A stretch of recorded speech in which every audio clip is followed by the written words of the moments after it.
Good morning, everyone, and welcome back to In the Greenhouse, the behind-the-scenes Seri, here with me, Seri, where we do a little question and answer session, and we just have some time to build as a community, learning a little bit more about each other, the series that we watch and work on building together, and the community in general. And I've got some really fun things to show you today. Come look, look, look, look. We've got these beautiful fabled maples. Not only are they gorgeous, and not only do we still have our pear cactus, and the pear cactus is actually what grew from the rare seed we bought last time, but even more excitingly, through the careful hybrid breeding of our plants, we now have, dun dun dun, the fabled lemon bush. And why is that exciting? Look at how much it sells for! Over $300 just for this plant. Until now, the only other thing that has come close to selling that much money is, I think, only $119 for our little, where'd you go, for this little guy right here with the little golden berries on top of the stiff green leaves. So I'm really excited about that. We're gonna tidy up this maple, this beautiful little bush. There's another one. We're gonna get plenty of seeds, because can you imagine, we could just buy out everything that we want after that. So I'm pretty excited about that. I've been holding on to these guys. In fact, I think they've been paused while we were moving. Yep, they've been paused because we have finally finished moving. You know, we were only moving a few apartments down from where we lived, so I didn't think it would be that intense of an activity. But considering this was my third major move in 3 months, I should have known better. I'm so done with moving. I don't want to move again for as long as we can, like, wait. And I don't think we have to move again until next year. And we might be going to Hawaii next year. We decided not to go to China right now. Oh, look at this. This one has red. Oh, that's so pretty. Fabled rare oak. Beautiful red flowers. That's so nice. But yeah, we decided not to go to China for now. If we ever do, it'll probably just be for a work study thing briefly. Look at all these beautiful fabled maples. I love my garden. And my real life garden is doing very well too.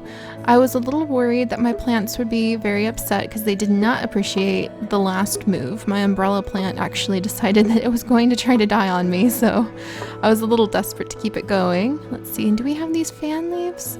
Let's see, Arius fan leaves. Arius, I'm just gonna call it Arius. Alright, let's see. I think that's what those are? Maybe? No? No, because the price is wrong. So little fan leaves. Well, I don't want to lose them, so let's go ahead and pollinate these guys, just so we don't lose them. And then, just for the heck of it, why don't we try crossing this little blazing asteria with that cactus? But yeah, we just finished up our move. My plants seem to have forgiven me for the most part, which is really nice because I was worried they wouldn't.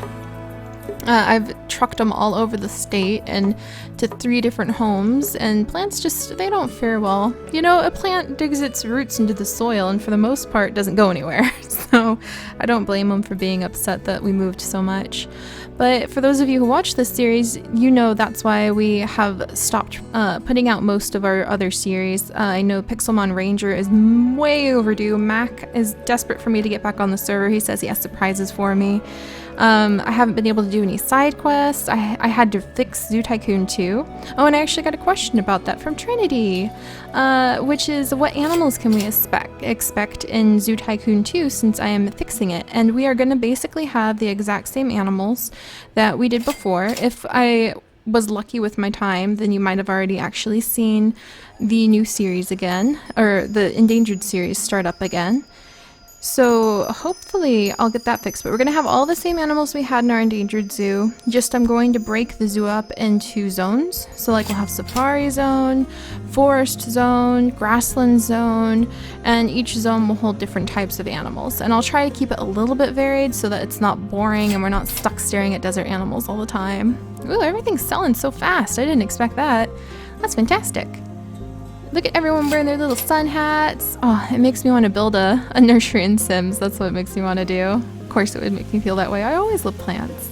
But yeah, I'm very excited for the endangered series to come back. I really, now that I have finished this move and we don't really, wow, everything's sold! And we don't really have anything planned except my wonderful mate, my amazing, wonderful guy. is now officially a professor. And so he's going to go work as a professor at the university, and I'm very, very, very proud of him. And I'm going to stay and work on trying to do what I can. I'm going to catch this dragonfly, got it!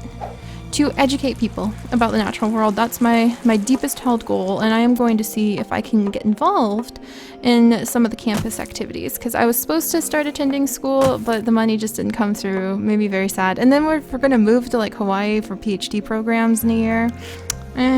It's just better not to get started at a school when I need at least another year and a half to finish my biology or nursing or sociology or anthropology degrees. I really should have just picked one degree and stuck with it, but that's okay. That's okay. I'm here now. I'm here, and I have the wonderful opportunity to speak to hundreds of people every day about the natural world. And there's a little weevil. I want that weevil. Come here. Ooh, it was a new one. I hadn't caught that guy before. What is he? It's uncommon cricket spider. That is so cool. Speaking of educating people about the natural world, though, I'm actually really excited and looking forward to hopefully being able, let's see, what should we do? Oh, there's another little butterfly. Gotcha.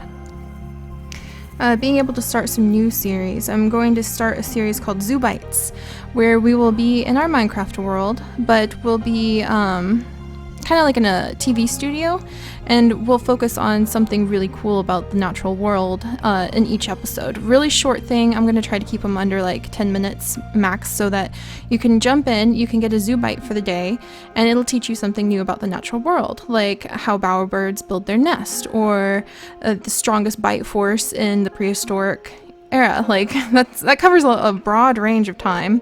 You know, different random things. Some examples of different types of camouflage. Just something fun, naturalistic, sciencey. I'm really looking forward to it. Let's buy an Instagrope. You know, I wanna, yeah, we're gonna spend our money on that because we're gonna be rolling in the money soon. Oh, little butterfly, come here. I got you, little butterfly. All right, and also we better spray down our growing plants. I love this plant spray. And then bam, gotcha. There we go. We've got the fabled lemon bush seeds. Let's see how much we can sell this thing for. Let's try cranking it up to 500 and see if that does anything. That would be ridiculous if we could sell it for 500, but that would be really cool. All right, good. There you guys go. Let's get. Everybody needs lots and lots of plant food. I need more plant food. Come here, plant food. But yeah, I'm hoping to start Zoo Bites, and I've got a few other projects I've been kind of keeping an eye on that I hope I will be able to bring to you guys.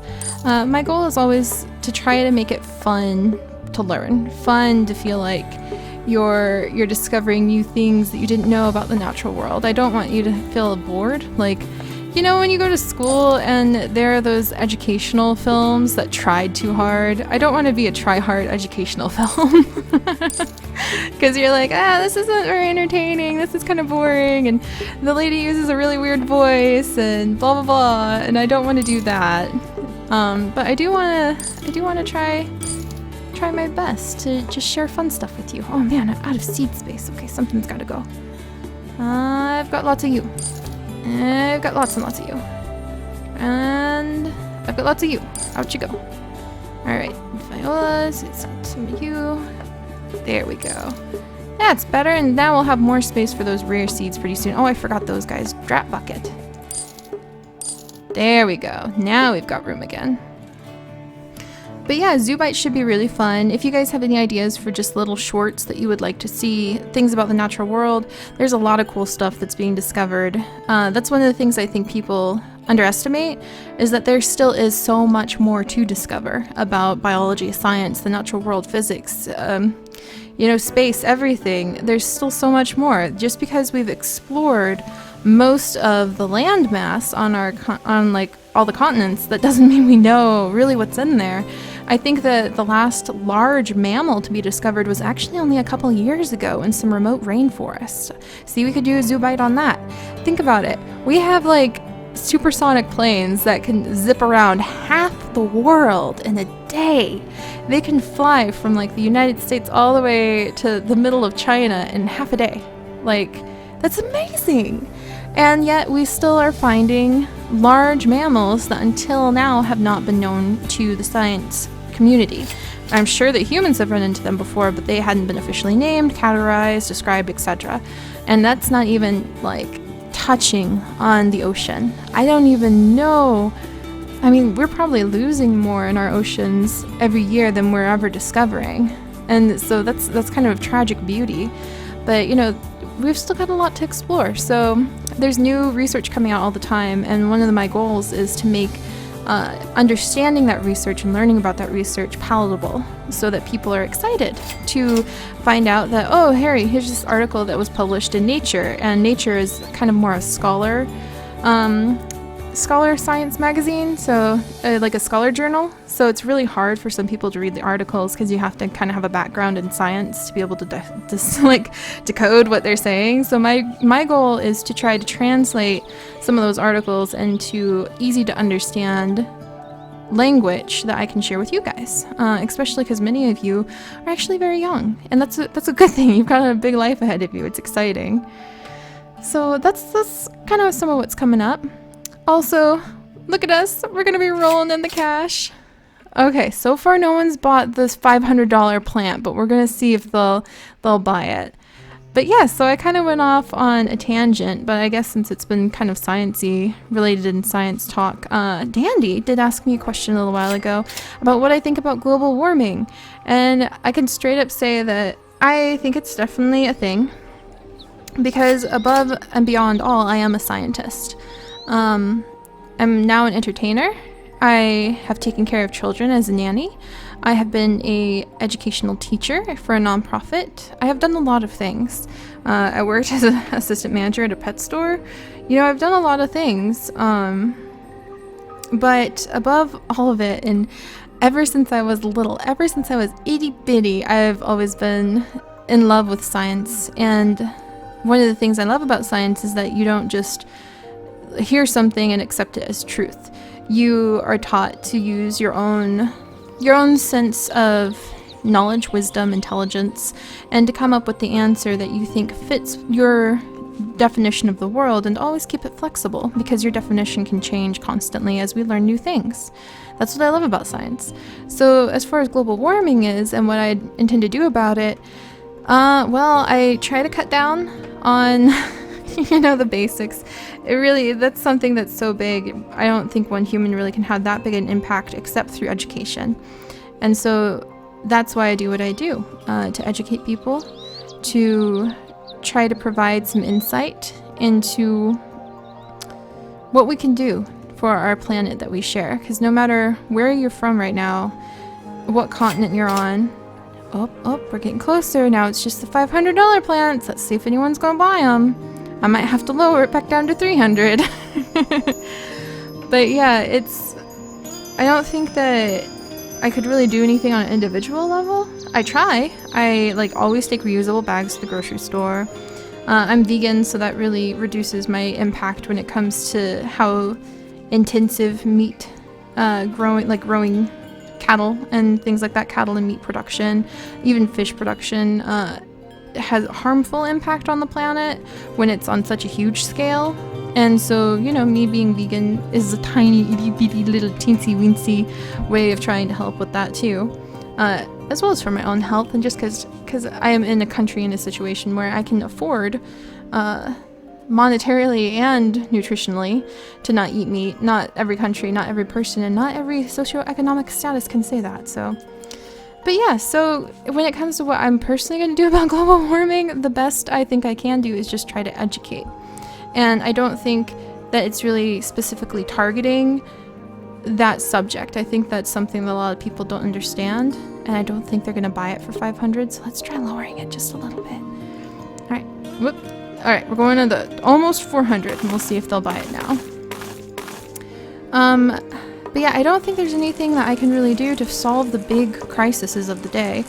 Fossil fuel consumption, global warming, pollution, all those things on an individual level, I don't think I could really help with. except to educate people about how amazing this planet is. I feel like if people really had an attachment and felt, you know, close to their planet, then they would be more inclined. Like, if you have a reason to love something, then you take care of the thing you love. And that's one of the reasons I like doing what I do in the way I do, because people love animals and they love nature, and it's bringing that curiosity, that passion, and that love out. That is my goal. So when I say I try to educate people to help with global warming, what I mean is I try to make people feel engaged, excited, committed, and responsible to the planet that we share, because maybe that'll help them whenever they run across any of those issues: pollution, global warming, consumption, etc., deforestation, you know, conserving species that are going extinct. If I can ignite that passion for the natural world, then whenever they run across any of those things, I hope they'll be able to find the answers they need to do what they feel is right in that situation. And I hope I can guide them into understanding how even those small actions can have a big impact. But yeah, I think the most important thing is just to get people engaged in the first place, and that's what I try to do. And hopefully I can get people engaged in these roses. So a little bit of a sciencey segue, I apologize. I was going to talk a little bit more about our series, but I guess I'm just thinking quite a bit about all of the different stuff going out in the world in terms of the environment, and that's a more serious side of me I don't show very often, but it is a big subject of my research and a passion of mine, so you might hear about it now and then. But next time we will definitely talk about some of the fun Let's Playing questions that we have coming up. So I will talk to you guys in a little bit and let you know if anyone buys my expensive $300 roses. Buy them, guys, buy them. Alright guys, I'll see you later. Bye-bye.